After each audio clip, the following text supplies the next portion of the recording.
તો વિદ્યાર્થી મિત્રો બાયોલોજીની અંદર આજે આપણે બીજું ચેપ્ટર શરૂ કરીએ છીએ જેનું નામ છે સપુષ્પી વનસ્પતિમાં લિંગી પ્રજનન. આ ચેપ્ટરની અંદર આપણે પુષ્પ વિશે વાત કરવાની છે અને કઈ રીતે પુષ્પના જે વિવિધ ચક્રો છે જેમ કે વજ્ર ચક્ર છે, દલ ચક્ર છે, પુકેશર ચક્ર છે, સ્ત્રીકેશર ચક્ર છે, કઈ રીતે તે લોકો પુષ્પની અંદર એકબીજા સાથે સંકળાયેલા છે, સાથે સાથે કઈ રીતે પરાગરજ ઉત્પન્ન થાય છે, કઈ રીતે પરાગરજ ઉત્પન્ન થઈને એક જગ્યાએથી બીજી જગ્યાએ સ્થળાંતર કરે છે અને જ્યારે પરાગરજ સ્ત્રીકેસરના પરાગ આસન પર બેસે છે તો કઈ રીતે ફલન થાય છે અને ફલન થઈને બીજ કઈ રીતે બને છે વગેરે વગેરેનો અભ્યાસ આપણે આ ચેપ્ટરની અંદર કરવાના છે. તો શરૂ કરીએ છીએ સપુષ્પી વનસ્પતિની અંદર લિંગી પ્રજનન. ઓકે, ચેપ્ટરની શરૂઆતમાં આપણે સૌથી પહેલા જાણવાની કોશિશ કરીશું પુષ્પના વિવિધ ભાગો વિશે.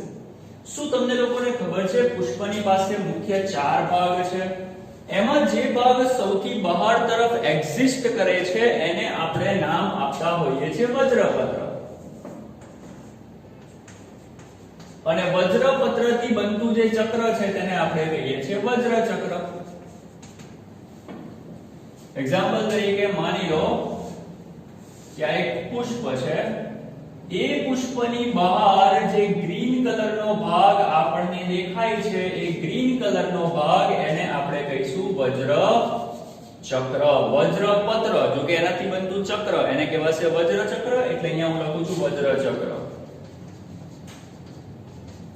એક હોય તો વજ્રપત્ર, પણ આપણે આખું ધ્યાનમાં લઈશું, આથી એને કહીશું વજ્ર ચક્ર. ત્યારબાદ જે બીજો ભાગ છે જે રંગીન કલરના અને સુગંધ ધરાવતા ભાગ તરીકે ઓળખાય છે, જે રંગબેરંગી હોય છે, એને આપણે નામ આપતા હોઈએ છે દલપત્ર. શું નામ આપતા હોઈએ છે? દલપત્ર. અને એનાથી બનતું જે ચક્ર છે એને આપણે કહીએ છીએ દલચક્ર.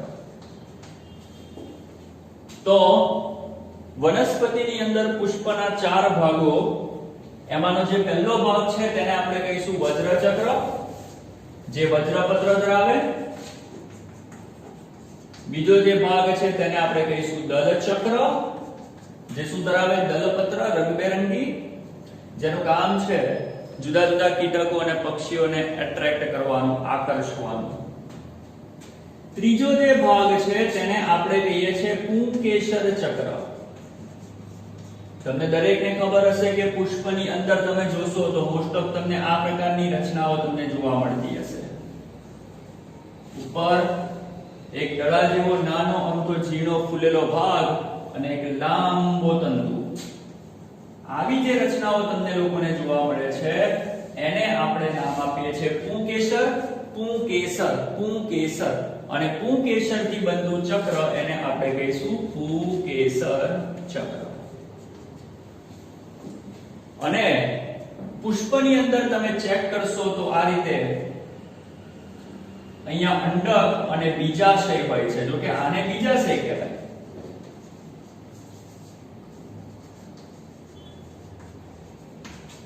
એને કહેવાશે બીજાશય. એ બીજાશયની અંદર હશે અંડક અને એની સાથે કનેક્ટેડ આ રીતે એક ભાગ તમને લોકોને જોવા મળશે અને એનો ટોચનો ભાગ આ લોકો કરતા કંઈક અલગ પડી જશે. અને આવી જે રચના છે એને આપણે નામ આપતા હોઈએ છીએ સ્ત્રી કેસર. અને એનાથી બનતું જે ચક્ર છે એને આપણે કહીશું સ્ત્રીકેસર ચક્ર. તો જે ચોથું ચક્ર આપણી માટે છે તેને આપણે નામ આપીશું સ્ત્રીકેસર ચક્ર. તો કોઈ પણ પુષ્પની તમે વાત કરો તો પુષ્પની અંદર 4 ભાગ મુખ્ય હોય છે: વજ્રચક્ર, દલચક્ર, પુંકેસર ચક્ર અને સ્ત્રીકેસર ચક્ર. આવો એના વિશે થોડી વધારે માહિતી લઈ લઈએ. વજ્રચક્ર અને જે દલચક્ર છે આ બંને ચક્રને વંધ્ય ચક્ર કહેવામાં આવે છે. એ બંનેને વંધ્ય ચક્ર તરીકે ઓળખવામાં આવે છે.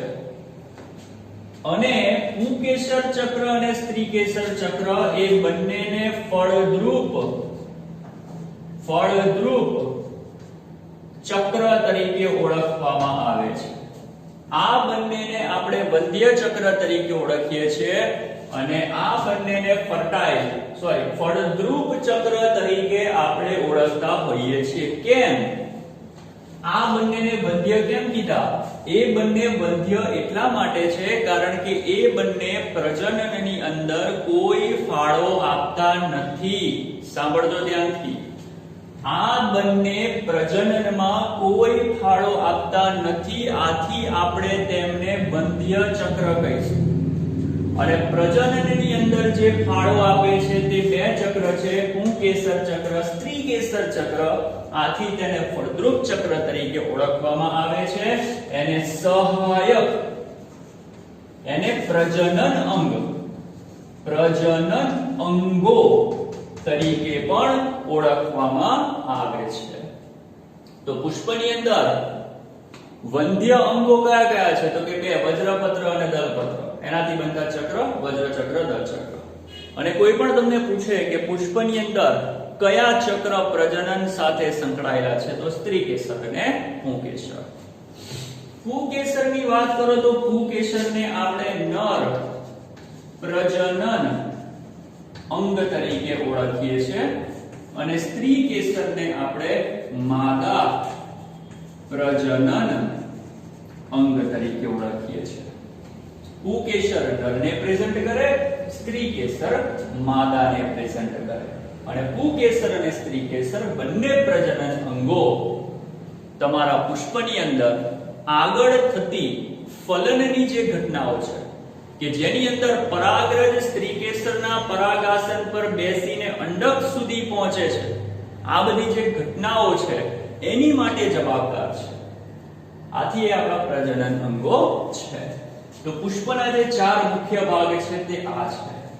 ઓકે, આપણે આ ચેપ્ટરની અંદર વાત કરવાની છે કઈ રીતે એક પુષ્પની પરાગરજ બીજા પુષ્પના સ્ત્રીકેસરમાં પ્રવેશીને અંડક સુધી પહોંચે. બહુ ધ્યાનથી સાંભળો, આ બધી વસ્તુને જવા દો. એ બધી વસ્તુને જવા દો. પહેલા આટલી વસ્તુ ક્લિયર થઈ ગઈ, ચાર ભાગો જે મેઈન હતું, બરાબર? આ ચાર ભાગો આપણા મેઈન છે. ઓકે, આટલી વસ્તુ ક્લિયર થઈ ગઈ. હવે સમજો, હવે બહુ ધ્યાનથી જોજો. અહીંયા જે પણ કંઈ હું લખું છું તે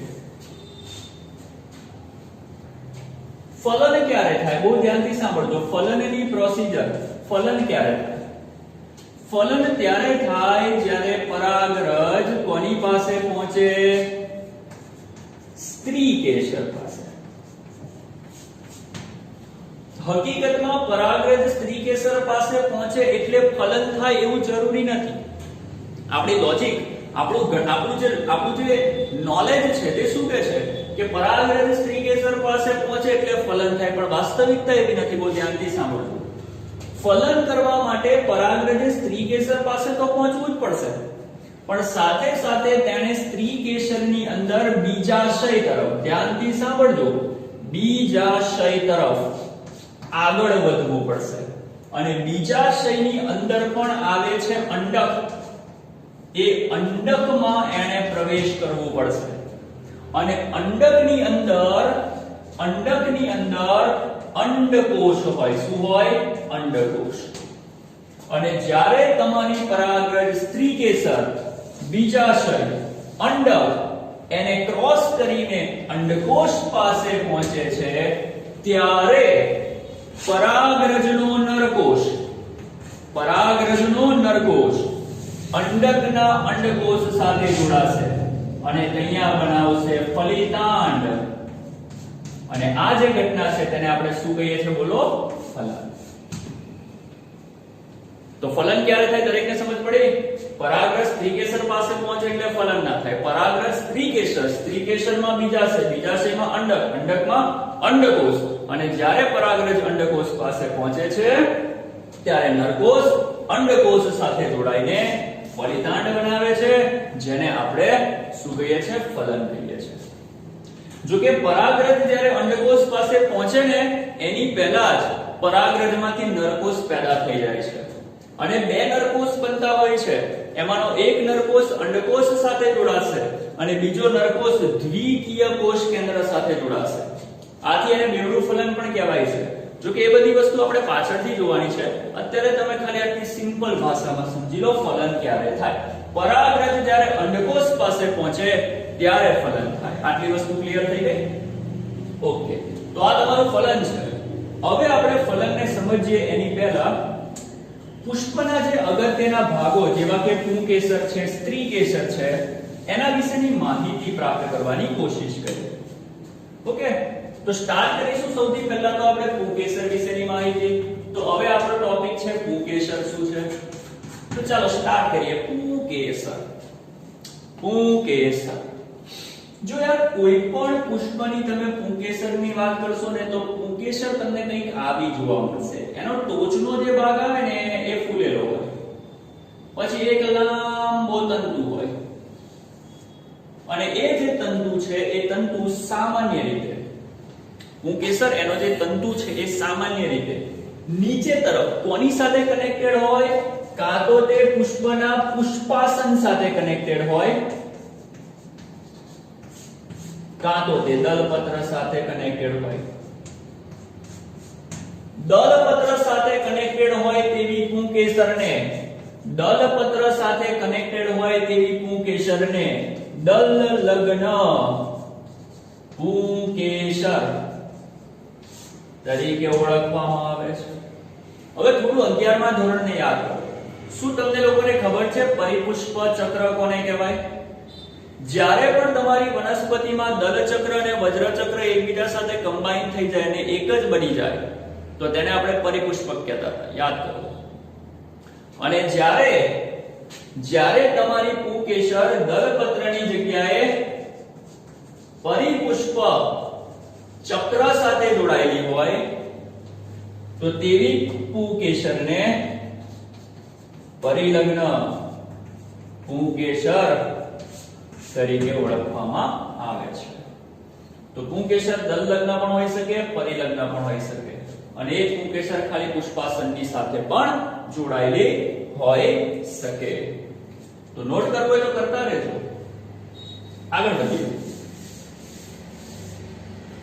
ટૂંકમાં પુંકેસરને તમે જોશો તો પુંકેસરમાં તમને 3 ભાગ જોવા મળશે. કેટલા? 3 ભાગ જોવા મળશે. પહેલો ભાગ કયો? આ જે તંતુ દેખાય છે તે એને કહેવાશે તંતુ. પુંકેસરનો પહેલો ભાગ તંતુ. બીજો ભાગ બોલો પરાગ આશય. પરાગ આશય. પરાગ આશય. પરાગ આશય એક એવો ભાગ છે કે જેમાં પરાગ રજ ઉત્પન્ન થાય. શું થાય? પરાગરજ ઉત્પન્ન થાય. ખાલી પરાગરજ લખી રાખું છું, બરાબર? તો પરાગાશય એક એવો ભાગ છે કે જેમાં પરાગરજ ઉત્પન્ન થાય. આ છે તંતુ. અને પરાગાશય અને તંતુ એ બંનેને જોડતા ભાગને, એ બંનેને જોડતો એક ભાગ, એ ભાગ એને આપણે નામ આપીશું યોજી. તો પુંકેસરના 3 ભાગ. નિકટવર્તી ભાગ તંતુ, એનાથી દૂરનો ભાગ યોજી, સૌથી દૂરનો ભાગ પરાગાશય. હવે બહુ ધ્યાનથી સાંભળજો. આ તમારું પુષ્પ છે, ફટાફટ જોઈ લેજો. માની લો આ તમારું પુષ્પ છે, આ એની એક પુંકેસર છે. હવે આ તમારું પુષ્પ હોય ને તો એ પુષ્પનો જે તળિયાનો ભાગ છે, તળિયાનો ભાગ, નીચેનો ભાગ, એને નિકટવર્તી કહેવાશે અને ઉપરનો ભાગ એને દૂરસ્થ સમજવાનો. આ નિકટવર્તી ભાગ ગણવાનો અને આને દૂરસ્થ ગણવાનો. નોટ કરી લો. નિકટવર્તી, દૂરસ્થ. નિકટવર્તી નજીકનો ભાગ એટલે તમારે આ એરિયા સમજવાનો, અને જેમ જેમ અહીંયાથી ઉપર જાવ તેમ તેમ તમે દૂર ગયા કહેવાશો. ક્લિયર?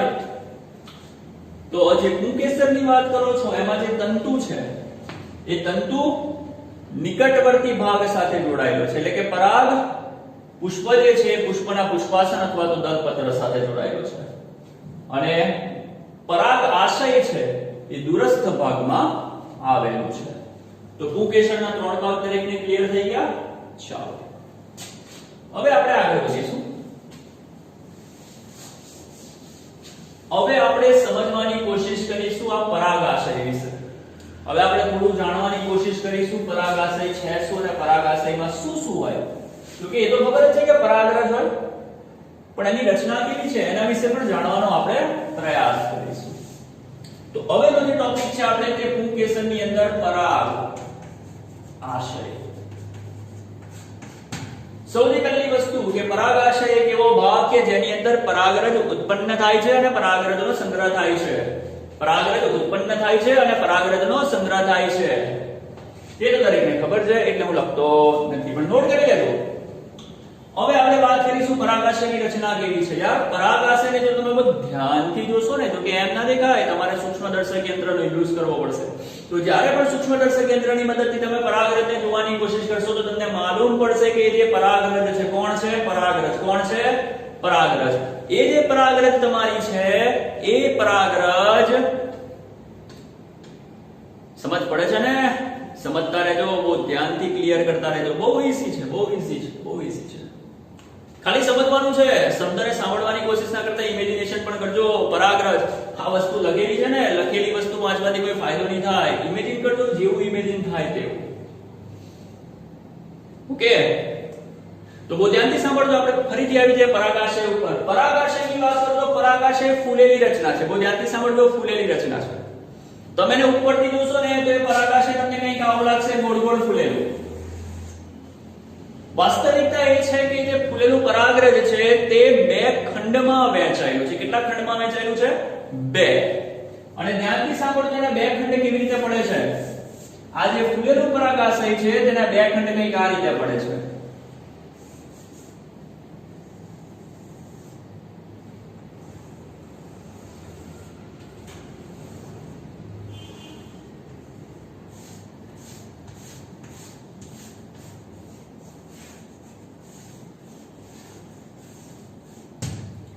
તો પરાગાશય કે જે ફૂલેલી રચના હતી તે બે ખંડમાં વહેંચાઈ ગઈ, દ્વિખંડીય રચના છે. તો પહેલી વસ્તુ યાદ રાખવાનું કે પરાગાશય કેવું હોય? દ્વિખંડીય. કેવું હોય? દ્વિખંડીય. તો દ્વિખંડીય છે કે નહીં? બીજી વસ્તુ કે આ જે બંને ખંડો દેખાય છે ને એ ખંડોની અંદર પણ આયામધરીય વિભાજન થયું છે. અને આયામધરીય વિભાજન થતા એક ખંડ બે કોટરમાં વહેંચાયેલો છે. એક ખંડ બે કોટરમાં વહેંચાયેલો છે. સૌથી પહેલા બે ખંડ બન્યા, ત્યારબાદ બે ખંડ, એમાંથી એક એક કોટરનું નિર્માણ થયું. ધ્યાનથી જોજો કઈ રીતે. આ જે ખંડ દેખાયો એ ખંડની અંદર આયામધરીય ખાંચ પડતા એની રચના કઈક આવી છે. અને સેમ આ બાજુ પણ અહીંયા ખાંચ પડી, આથી એની રચના પણ કંઈક આવી. તો બે ખંડ હતા, એમાંનો એક ખંડ બે કોટરમાં વહેંચાઈ ગયો. આ એક કોટર, આ બીજું કોટર. આ એક કોટર અને આ બીજું કોટર. તો દ્વિખંડીય રચનામાં એક ખંડ બે કોટરમાં વહેંચાઈ ગયો. બે કોટર. આ પણ કોટર કહેવાય અને આ પણ તમારું કોટર. ટોટલ કેટલા કોટર થઈ ગયા? 4 કોટર. મતલબ પરાગાશય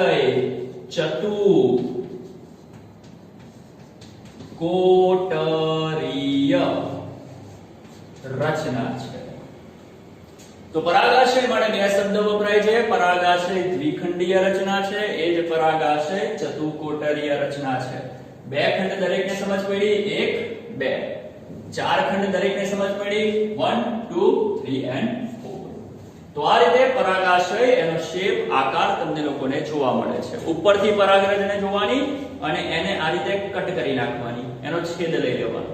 તો એનો તમે જો છેદ લેશો ને તો એ છેદની અંદર તમને ઉપરથી આ રીતની રચના જોવા મળશે.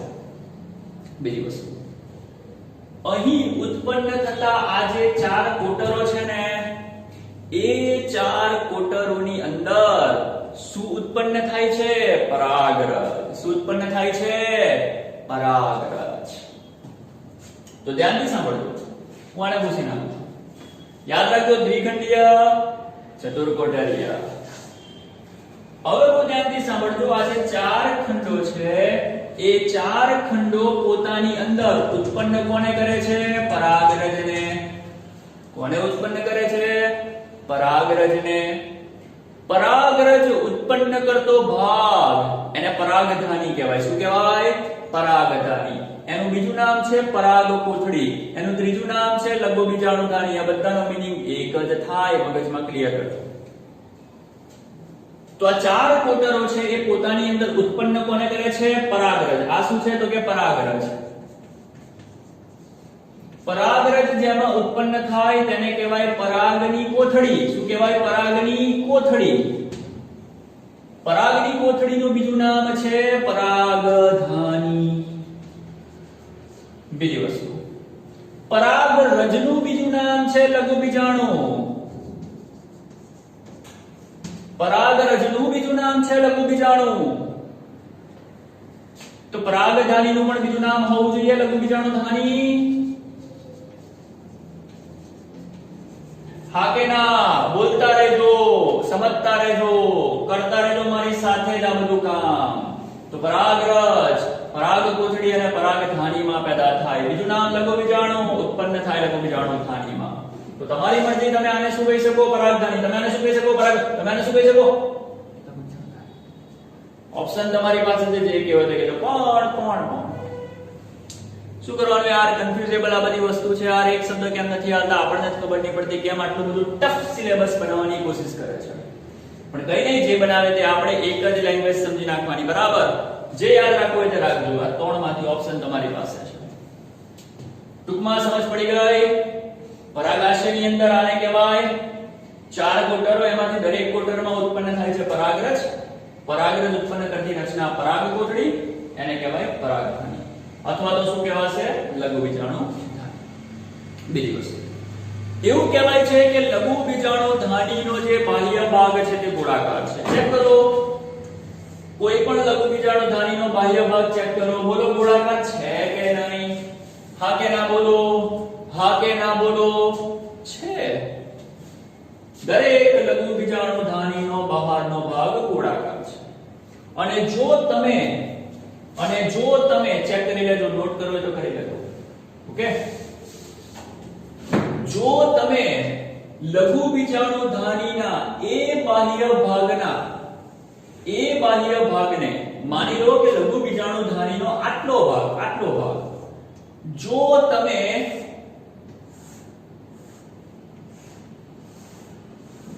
ઝૂમ કરીને જોશો. શું કરીને જોશો? ઝૂમ કરીને જોશો. તો ઝૂમ કરીને જોતા તેની અંદર તમને લોકોને ચાર સ્તર જોવા મળશે. કેટલા સ્તર જોવા મળશે? ચાર સ્તર.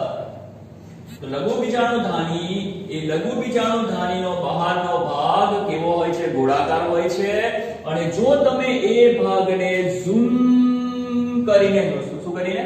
ઝૂમ કરીને જોશો, તો તેમાં તમને ચાર ભાગ જોવા મળશે. કેટલા ભાગ? ચાર ભાગ.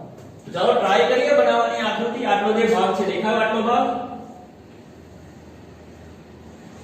એને આપણે ઝૂમ કરીશું. બરાબર? ચાલો અહીંયા ઝૂમ કરીએ. કેટલો ભાગ ઝૂમ થઈ ગયો ભાઈ? અને આની નીચેનો જે ભાગ છે તે અહીંયા પરાગરજ છે. આ બધી એને પણ મોટી બતાવી દઈએ ને.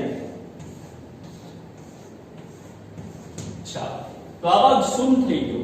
અને એ ઝૂમ કરેલા ભાગમાં તમને કેટલા સ્તર જોવા મળશે? બોલતા રહેજો. ચાર સ્તર. સ્ટાર્ટ કરીએ છીએ. ચાર સ્તર કયા છે?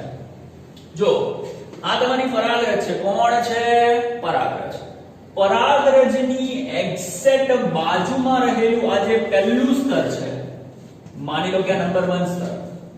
પરાગરજની એક્ઝેક્ટ બાજુમાં રહેલું પહેલું સ્તર, એને આપણે નામ આપીશું પોષક સ્તર.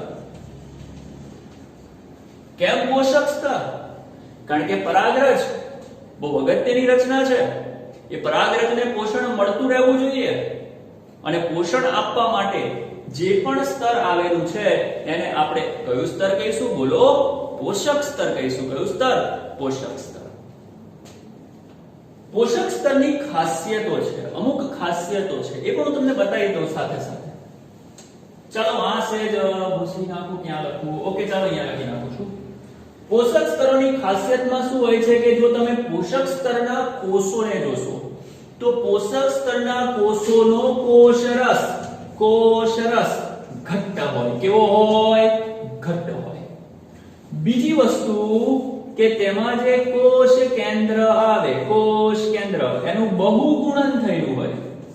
બહુગુણન, એ જે કોષો છે ને એમાં કોષ કેન્દ્ર એનું બહુગુણન થયું હોય. શું થયું હોય?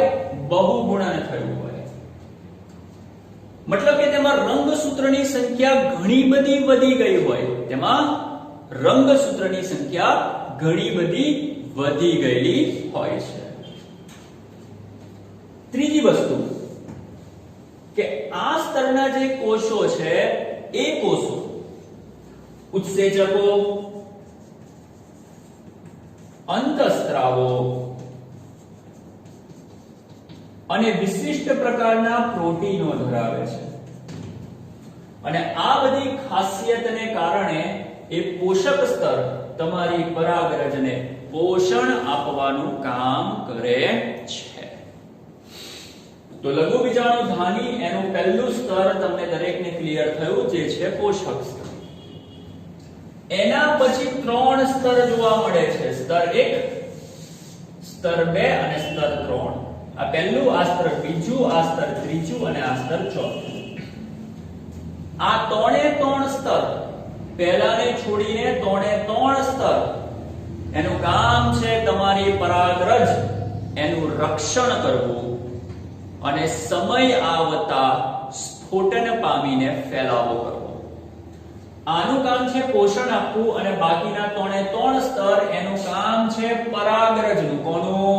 પરાગરજનું. કોની વાત થાય છે? પરાગરજની. એનું રક્ષણ કરવાનું કામ કરે અને સાથે સાથે થોડા અક્ષરમાં આમ તેમ થાય તો ચલવી લેજો, તમે ખાલી મારા શબ્દ પર ધ્યાન આપજો. તો એનું કામ છે રક્ષણ આપવાનું અને સાથે સાથે સ્ફોટન પામવાનું.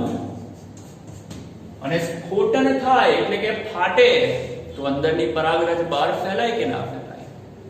બીજી વસ્તુ, બીજા નંબરના જે સ્તર છે તેને આપણે કહીએ છીએ મધ્ય સ્તર. શું કહીએ છીએ? મધ્ય સ્તર.